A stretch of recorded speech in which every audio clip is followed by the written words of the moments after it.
A viajar por lo invisible. Porque somos conscientes que el heteropatriarcado transversaliza toda la cultura y las formas de organización y de relación social. Y por eso decidimos en Mujer y Gabe que debíamos entrar a trabajar y reflexionar sobre los aspectos más profundos de la organización, sobre lo que no se ve, para así deconstruir esas formas de trabajo, de relacionarnos, de ejercer el poder, de tomar decisiones sobre las que nos hemos construido. Un ejemplo es que hemos decidido incorporar y reconocer las emociones en el espacio asambleario, asumiendo que las personas somos emocionales y relacionales y que todo influye y afecta a nuestras decisiones.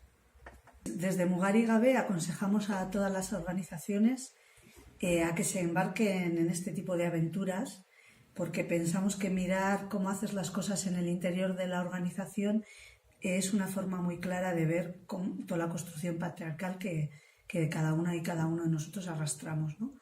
También pensamos que es una reflexión imprescindible para todas las organizaciones que estén trabajando por un modelo distinto de sociedad. En su momento, en Mujer y Gabe, nos animamos a trabajar, a meternos en esta aventura y a trabajar sobre la toma de decisiones en la asamblea.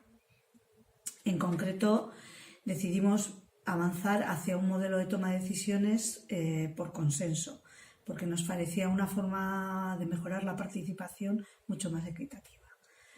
Para ello hemos puesto en marcha distintas herramientas que nos ayudan en todo este cambio y en este proceso, ¿no? Una es la preparación de la información sobre lo que se va a decidir y la distribución de la misma a todas las personas para que puedan reflexionarlo antes del momento de la asamblea. Por otro lado, teniendo en cuenta que las emociones influyen en la toma de decisiones, hemos creado 2 espacios, al principio y al final de la asamblea, para poder hablar sobre ello.